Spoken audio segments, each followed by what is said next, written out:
ਸਿੰਘ ਤੋਮਰ ਨੇ ਅਪੀਲ ਕੀਤੀ ਸੀ ਕਿਸਾਨਾਂ ਨੂੰ ਕਿ ਤੁਸੀਂ ਜਿੱਦ ਛੱਡ ਦਿਓ, ਬੱਚੇ ਤੇ ਬਜ਼ੁਰਗਾਂ ਨੂੰ ਘਰ ਭੇਜ ਦਿਓ। ਤਾਂ ਕਿਸਾਨ ਜਥੇਬੰਦੀਆਂ ਨੇ ਕਿਹਾ ਕਿ ਜਿਹੜੀਆਂ ਉਹਨਾਂ ਦੀਆਂ ਜਥੇਬੰਦੀਆਂ ਨੇ ਉਹ ਇੰਨੇ ਜੋਗੀਆਂ ਹੈਗੀਆਂ ਨੇ, ਇੰਨੇ ਸਮਰੱਥ ਹੈਗੀਆਂ ਨੇ ਕਿ ਉਹ ਆਪਣੇ ਬੱਚਿਆਂ ਤੇ ਬਜ਼ੁਰਗਾਂ ਦਾ ਖਿਆਲ ਰੱਖ ਸਕਣ। ਤਾਂ ਗੱਲਬਾਤ ਕਰਦੇ ਆ ਮੇਰੇ ਸਹਿਯੋਗੀ ਜੁੜ ਰਹੇ ਨੇ टिकरी बॉर्डर तो रोहित बंसल। रोहित, तो हुण तक 5 जी दौर की 5 गेड़ां की मीटिंग हो चुकी है, पर बेनती जा रही है हुण केंद्र ने कहा सी कि बच्चे ते बजुर्ग चले जाण, पर किसान जथेबंदी कहंदे कि असीं अपने बच्चों ते बजुर्गों का ख्याल रख लांगे। और उधर सिंघू बॉर्डर के उपर भी इस वेले मीटिंग जारी है। और टिकरी बॉर्डर की गल की जाए तो किस तरीके का नज़ारा तस्वीरां नहीं जानना चाहुंदे जी। पुलर टिकरी बॉर्डर की जे मैं गल करा तो टिकरी बॉर्डर पर स्टेज लग चुकी है। उत्थे हर रोज़ 11 बजे तो लैके शाम के 4-5 बजे तक तकरीरां जारी रहिंदियां ने। और खास गल ये है कि जेकर मैं इस बॉर्डर की गल करा तो तुसीं देख सकते हो कि काफ़ी वड्डी गिनती के विच जिहड़ियां अलग अलग स्टालां लगाईआं गईआं ने। तो उन्हां दे विचों एक मैडिकल की सुविधा भी एक खास तौर पर है। तुसीं तस्वीरां के जरिए देखो कि किस तरह एक दादी मैडिकल के नाम का यह हैगा कि डैडी मैडिकल डैडी हॉस्पिटल हैगा। और मोबाइल तो कितने दिन हो गए तुमने इत्थे लगाए नूं? सर ये 3-4 दिन से लगी हुई है।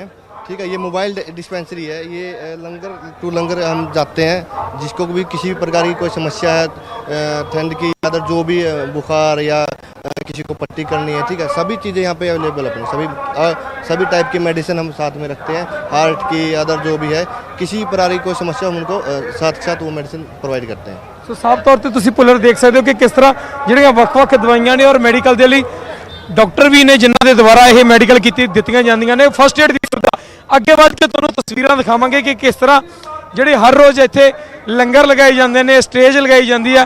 इस तरह लगातार तस्वीरां तुहाडे जरिए तुहाडे कोले पहुँचाते रहांगे। वख-वख लंगरां दीयां तस्वीरां, किसानां दीयां तस्वीरां तुसीं साफ तौर पर देख सकते हो कि किस तरह जिहड़े इस एरिए दे बिस्कुटां की गल की जाए, रसां की गल की जाए, तमाम लंगर जो इत्थे ने। और खास गल ये सी कि इत्थे हुण एक मशीन लगा दी गई है, जिस दे जरिए मशीन के नाल ही रोटियां बनाई जांदियां। हरियाणे के वड्डी गिनती दे विच किसान इस अंदोलन में हिस्सा लै रहे हैं। हरियाणे के किसानों वालों वड्डे तौर पर लंगर लगाए जा रहे हैं। तुसीं साफ तौर पर देख सकते हो कि दुध ते दही का लंगर, लस्सी का लंगर इत्थे लगाया जाता है। और किसानों के लिए खास तौर पर हरियाणे के जिहड़े स्थानक लोग हैं उन्हां वालों ਵੱਡੇ पद्धर ते इंतजाम किए गए ने लोगों की सेवा के लिए। और जिस स्टेज की मैं तुहाडे नाल गल कर रहा सी, तुसीं साफ तौर पर देख सकते हो कि किस तरह जी स्टेज लगाई गई है। और नौजवान, काफ़ी ज़्यादा नौजवान इत्थे पोस्टर लेके पहुंचे ने जिन्हां ते लिखा होया काले कानून रद्द करो, तानाशाही सरकार मुर्दाबाद, किसान एकता जिंदाबाद, पुलिस सपोर्ट दा प्रोटेस्ट। सपोर्ट करने की गल की जा रही है, प्रदर्शन नूं सपोर्ट करने की गल। किहड़े पिंडां तों आए हो? मानसा तो जी। मानसा तो आए हो, हत्थों में पोस्टर चक्के आ, की सुनेहे दे रहे हो उन्होंने पोस्टरों जरिए? ये है जी भी सानू साडे हक दिते जाण।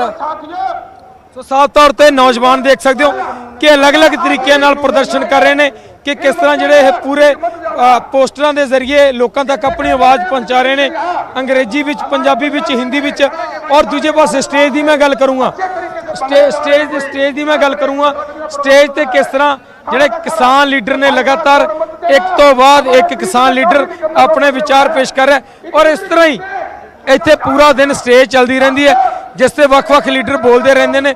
और किसानों नूं जिहड़ी आउण वाली सूचना केंद्र नाल जो मीटिंग हुई है उस दे बारे जानकारी साझी करते रहंदे ने। स्टेज ते तुसीं किसान लीडर साफ तौर पर देख सकते हो, एक इकट्ठ बहुत सारे किसान ट्रालियां विच बैठ के अपने डेली रोज़मर्रा के ਜਿਹੜੇ लंगर का अरेंजमेंट है करते रहते हैं। और बहुत सारे किसान इतने अगे आके किसानों दी वख-वख तकरीरां सुनते रहते हैं। जे किसी कोल कोई विचार है तो स्टेज पर अपना नाम लिखवा के अपने विचार रख सकता है, पर उसनूं जाबते का ख्याल रखना पेगा। और पूरा दिन ये स्टेज इस तरह चलती रही है। सो इस तरह पूरा दिन ये किसानों का धरना प्रदर्शन इस तरह जारी रहा है। जी पुलर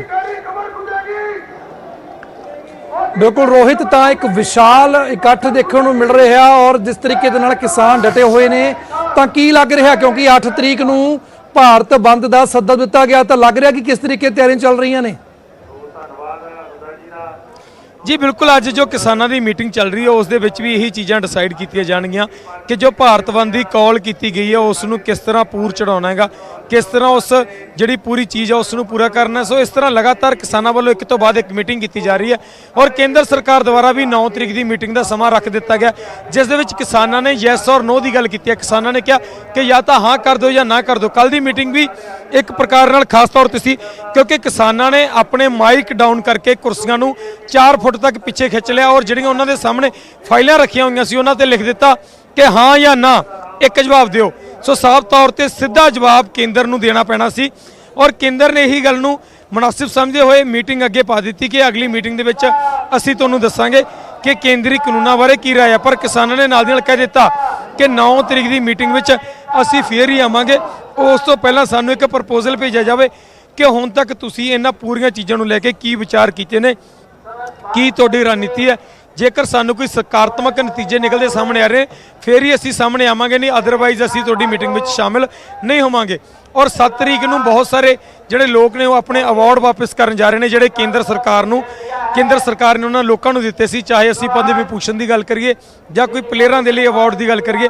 ਔਰ 8 ਤਰੀਕ ਨੂੰ ਪੂਰੇ ਭਾਰਤ ਬੰਦ ਦੀ ਕਾਲ ਦਿੱਤੀ ਗਈ ਔਰ ਇਸ ਤੋਂ ਇਲਾਵਾ ਕਿਹਾ ਗਿਆ ਕਿ ਜਿੰਨੇ ਵੀ ਟੋਲ ਪਲਾਜ਼ੇ ਆ ਸਾਰੇ ਟੋਲ ਪਲਾਜ਼ਿਆਂ ਨੂੰ ਇੱਕ ਦਿਨ ਦੇ ਲਈ ਫ੍ਰੀ ਕਰ ਦਿੱਤਾ ਜਾਏਗਾ। ਸੋ ਇਹਨਾਂ ਚੀਜ਼ਾਂ ਨੂੰ ਵੱਡੇ ਪੱਧਰ ਤੇ ਕਰਨ ਦੇ ਲਈ, ਇਹਨਾਂ ਚੀਜ਼ਾਂ ਨੂੰ ਵੱਡੇ ਪੱਧਰ ਤੇ ਕਾਮਯਾਬ ਕਰਨ ਦੇ ਲਈ ਕਿਸਾਨਾਂ ਨੇ ਪੂਰੀ ਤਿਆਰੀ ਕੀਤੀ ਹੋਈ ਹੈ ਔਰ ਇਸ ਦੇ ਲਈ ਵੱਖ-ਵੱਖ ਯੂਨੀਅਨਾਂ ਦੇ ਨੁਮਾਇੰਦਿਆਂ ਦੀ ਇੱਕ ਮੀਟਿੰਗ ਵੀ ਚੱਲ ਰਹੀ ਹੈ ਜਿਸ ਦੇ ਵਿੱਚ ਕੱਲ ਔਰ ਪਰਸੋਂ ਦੀ ਰਣਨੀਤੀ ਨੂੰ ਤੈਅ ਕੀਤਾ ਜਾਏਗਾ। ਉੱਥੇ ਹੀ 9 ਤਰੀਕ ਨੂੰ ਹੋਣ ਵਾਲੀ ਮੀਟਿੰਗ ਬਾਰੇ ਵੀ ਵਿਚਾਰ ਚਰਚਾ ਕੀਤੀ ਜਾਏਗੀ। ਜੀ ਪੁੱਲਰ। ਬਿਲਕੁਲ ਰੋਹਿਤ, ਤਾਂ ਲਗਾਤਾਰ ਕਿਸਾਨ ਡਟੇ ਹੋਏ ਨੇ। ਜਿਵੇਂ ਕਿ ਦਰਸ਼ਕ ਤਸਵੀਰਾਂ ਅਸੀਂ ਹਰ ਇੱਕ ਬਾਰਡਰ ਦੀਆਂ ਤਸਵੀਰਾਂ ਦਿਖਾ ਰਹੇ ਹਾਂ, ਤੁਸੀਂ ਇਸ ਵੇਲੇ ਟਿੱਕਰੀ ਬਾਰਡਰ ਦੇ ਉੱਪਰ ਮੌਜੂਦ ਹੋ। ਕੱਲ ਦੀ ਮੀਟਿੰਗ ਦੇ ਵਿੱਚ ਰੋਹਿਤ ਜੇਕਰ ਗੱਲ ਕੀਤੀ ਜਾਵੇ ਤਾਂ ਗੱਲ ਕੇਂਦਰੀ ਮੰਤਰੀ ਨੇ ਹਵਾਲਾ ਦਿੱਤਾ ਸੀ ਕਿ ਠੰਡ ਵੀ ਹੈ ਔਰ ਬੱਚੇ ਤੇ ਬਜ਼ੁਰਗਾਂ ਨੂੰ ਘਰ ਭੇਜ ਦਿੱਤਾ ਜਾਵੇ। ਲਗਾਤਾਰ ਨਿਊਜ਼ 18 ਪੰਜਾਬ ਹਰ ਇੱਕ ਪਹਿਲੂ ਤੋਂ ਗਰਾਊਂਡ ਜ਼ੀਰੋ ਤੋਂ ਅਸੀਂ ਕਵਰੇਜ ਕਰਦੇ ਹਾਂ। ਤੁਸੀਂ ਲਗਾਤਾਰ ਹਰ ਇੱਕ ਪੱਖ ਦਿਖਾਇਆ। ਜੇਕਰ ਬੱਚਿਆਂ ਤੇ ਬਜ਼ੁਰਗਾਂ ਦੀ ਗੱਲ ਕੀਤੀ ਜਾਵੇ ਤਾਂ ਕਿਸ ਤਰੀਕੇ ਦਾ ਉਤਸ਼ਾਹ ਉਹਨਾਂ ਦੇ ਵਿੱਚ ਇਸ ਅੰਦੋਲਨ ਨੂੰ ਲੈ ਕੇ ਔਰ ਕਿਸ ਤਰੀਕੇ ਤਿਆਰੀਆਂ ਕੀਤੀਆਂ ਗਈਆਂ ਨੇ? ਅਸੀਂ ਬਜ਼ੁਰਗਾਂ ਨਾਲ ਹੀ ਗੱਲ ਕਰ ਲੈਣਾ। ਬਾਪੂ ਜੀ, ਕੇਂਦਰ ਸਰਕਾਰ ਕਹਿ ਰਹੀ ਹੈ ਕਿ ਬੱਚਿਆਂ ਤੇ ਬਜ਼ੁਰਗਾਂ ਨੂੰ ਧਰਨਿਆਂ ਤੋਂ ਵਾਪਸ ਮੁੜ ਜਾਣਾ ਚਾਹੀਦਾ, ਕੀ ਦੇਖਦੇ ਹੋ? ਬੱਚਿਆਂ ਦੇ ਬਜ਼ੁਰਗ ਨਹੀਂ ਮੁੜ ਸਕਦੇਗੇ, ਇਹ ਸਾਰਾ ਕੁਝ ਲੈ ਕੇ ਜਾਣਗੇ, ਇਹ ਨਹੀਂ ਮੁੜ ਸਕਦੇਗੇ। ਕੀ ਕਾਰਨ ਹੈ ਕਿ ਘਰੇ ਮੁੜਨਾ ਨਹੀਂ ਚਾਹੁੰਦੇ? ਮਰਨਾ ਕੀ, ਇਹੀ ਮੰਗਾਂ ਪੂਰੀਆਂ ਕਰਨਾ ਚਾਹੁੰਦੇ ਆ। ਸਾਡੀਆਂ ਤਿੰਨੇ ਮੰਗਾਂ ਪੂਰੀਆਂ ਕਰ ਦੇਣ, ਵਾਪਸ ਲੈ ਲੈਣ, ਫਿਰ ਅਸੀਂ ਮੁੜ ਜਾਵਾਂਗੇ। ਬਾਪੂ ਜੀ ਤੁਸੀਂ ਕੀ ਕਹਿੰਦੇ ਨਹੀਂ? ਜਦੋਂ ਮੰਗਾਂ ਨਹੀਂ ਪੂਰੀਆਂ ਹੁੰਦੀਆਂ ਅਸੀਂ ਕਾਹਤੋਂ ਜਾਵਾਂਗੇ ਜੀ? ਅਸੀਂ ਤਾਂ ਉਰੀ ਆ। ਕੇਂਦਰ ਸਰਕਾਰ ਕਹਿ ਰਹੀ ਹੈ ਕਿ ਬਜ਼ੁਰਗਾਂ ਨੂੰ ਪਿੰਡ ਵਾਪਸ ਮੁੜ ਜਾਣਾ ਚਾਹੀਦਾ ਕਿਉਂਕਿ ਠੰਡ ਬਹੁਤ ਵੱਧ ਗਈ ਹੈ। ਆਪਣਾ ਹੱਕ ਲੈ ਕੇ ਮੁੜਾਂਗੇ ਜਦੋਂ ਮੁੜਾਂਗੇ।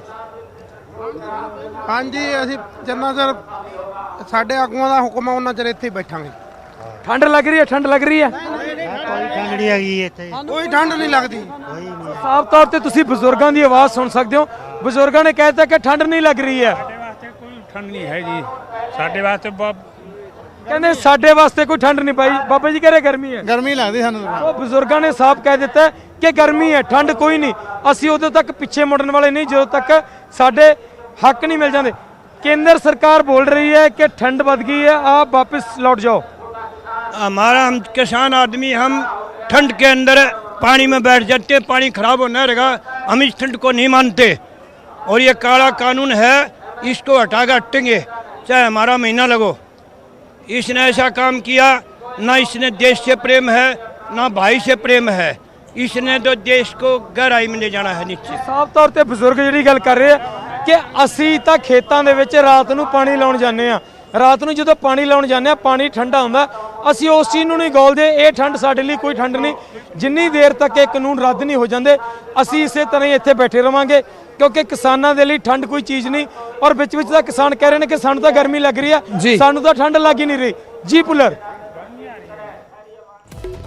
ਬਿਲਕੁਲ ਰੋਹਿਤ, ਤਾਂ ਬਜ਼ੁਰਗਾਂ ਦੇ ਹੌਸਲੇ ਬੁਲੰਦ ਨੇ, ਖਾਸ ਕਰਕੇ ਕਿਸਾਨ ਜਥੇਬੰਦੀਆਂ ਦੇ ਨਾਲ ਉਹ ਮੋਢੇ ਨਾਲ ਮੋਢਾ ਜੋੜ ਕੇ ਖੜੇ ਨੇ ਔਰ ਜਦ ਤੱਕ ਉਹਨਾਂ ਦੇ ਹੱਕ ਨਹੀਂ ਮਿਲਦੇ ਉਹ ਵਾਪਸ ਨਹੀਂ ਜਾਣ ਦੀ ਗੱਲ ਕਰ ਰਹੇ ਨੇ। ਫਿਲਹਾਲ ਦੇ ਲਈ ਰੋਹਿਤ ਬਹੁਤ ਬਹੁਤ ਧੰਨਵਾਦ, ਪਰ ਲਗਾਤਾਰ ਤੁਸੀਂ ਬਣੇ ਰਹੋ, ਥੋੜੀ ਦੇਰ ਬਾਅਦ ਫਿਰ ਤੁਹਾਡੇ ਕੋਲ ਆਵਾਂਗੇ।